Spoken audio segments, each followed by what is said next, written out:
As I flew away from the location of the press gathering and the audience, onlooking the mayor and his guests giving this speech about the ACF, heading back in the direction of my apartment, suddenly I began to hear a voice calling out to me. "Heavy metal! Heavy metal!" The voice called out as I turned in midair to find a very pretty girl flying in my direction very quickly, close enough to just surprise me. Seeming to pop out of nowhere was Rebecca Wallengar, wrapping her arms around my neck and giving me a great big hug. "Oh, I'm so glad to see you. I was so worried. You're happy to see me, right? Right?" she said, looking up at me wantingly. "Rebecca?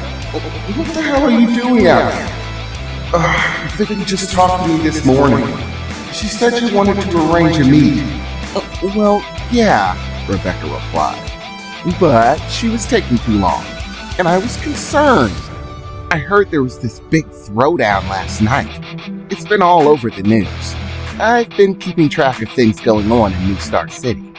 I teleported to a place that I have here for when I'm passing through on business.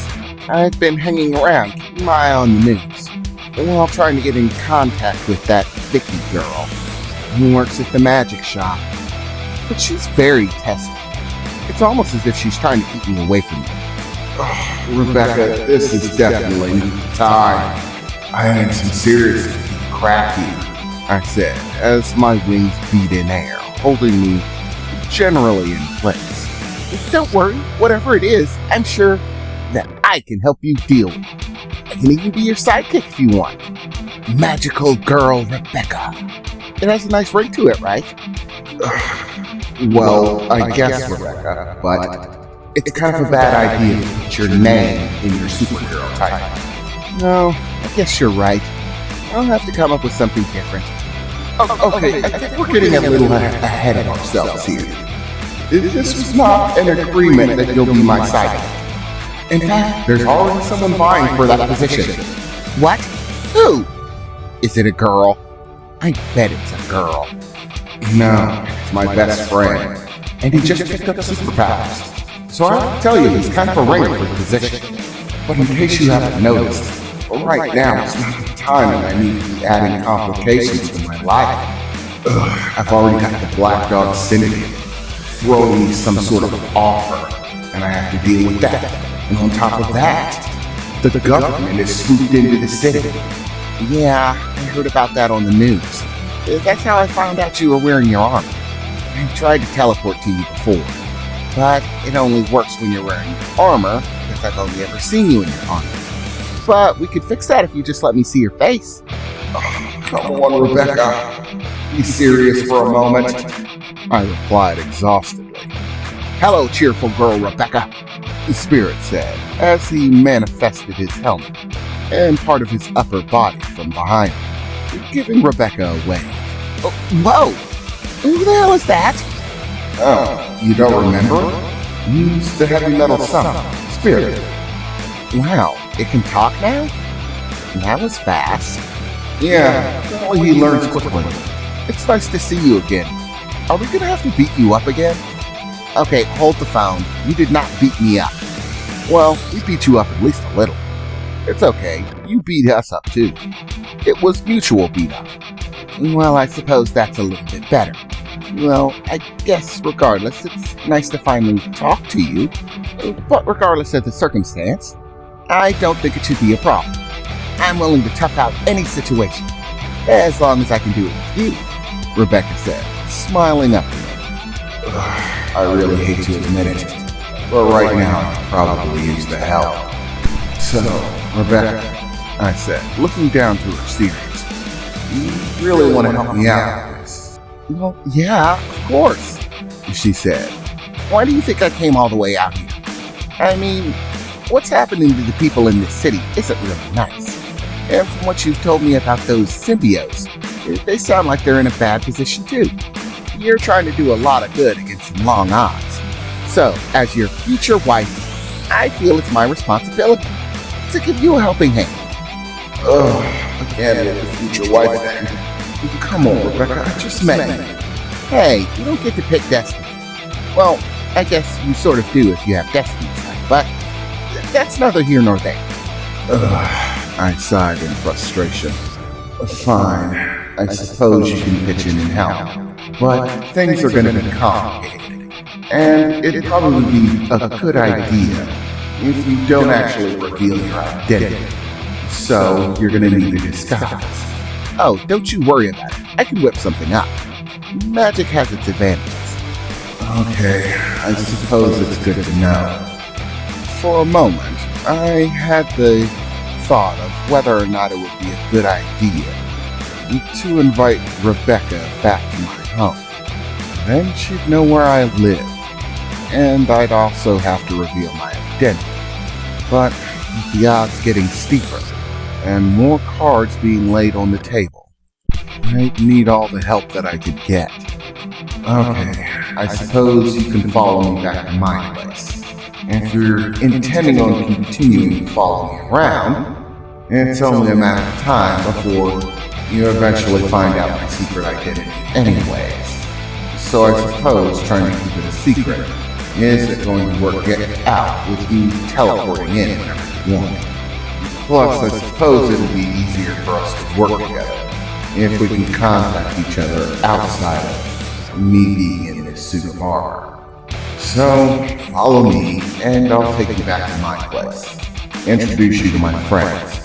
But try not to freak them out too much with, vampires and stuff.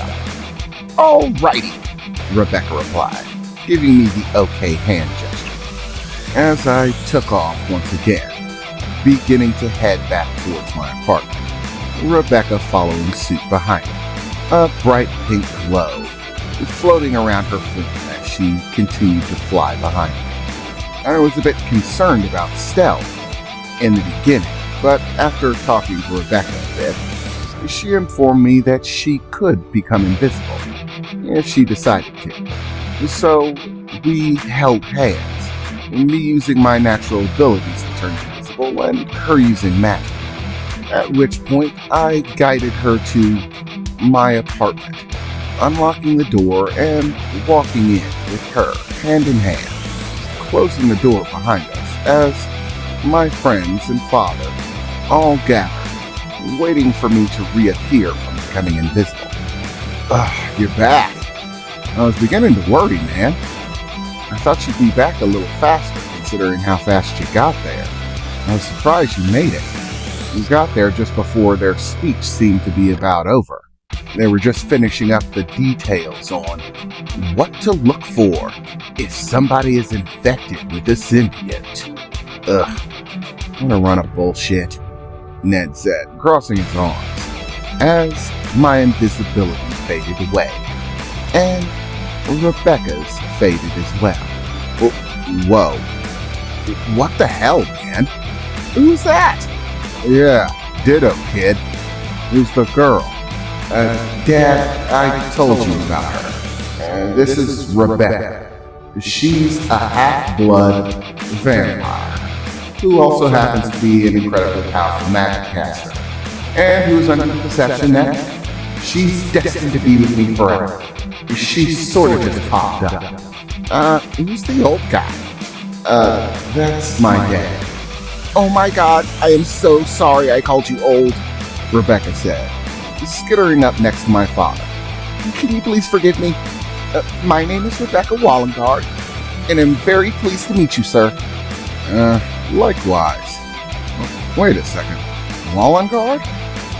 Did you just say your name is Wallengard? Yes, sir, Rebecca replied. Like Wallengard brew? Wallengard ale? Wallengard whiskey? That sort of Wallengard? Were you named after liquor? No, more specifically, the liquor was named after us. But yes, I'm glad that you recognize the connection. I hail from the Wallengard family. We own Wallengard Ale, Wallengard Brew, Wallengard Whiskey, even Wallengard Wine. That's all basically us. Holy crap, you must be loaded. Loaded, Rebecca replied. Loaded doesn't even begin to cover it. We have more money than we know what to do with. I mean, people think money buys happiness, but the truth is, it gets boring eventually. I mean, seriously, we already own everything you can possibly own. And while it does give you some nice places to vacation to, it does get tediously boring. I mean, there's not much else to it than owning stuff. And owning stuff doesn't buy happiness in the end. Son, I changed my mind. If you do not marry this girl, I'm gonna kick your ass, my father said, looking past Rebecca at me. Oh, come on, Dad. No, son. I am completely serious about this. There is an extraordinarily rich girl who's extraordinarily pretty and wants to get married to you.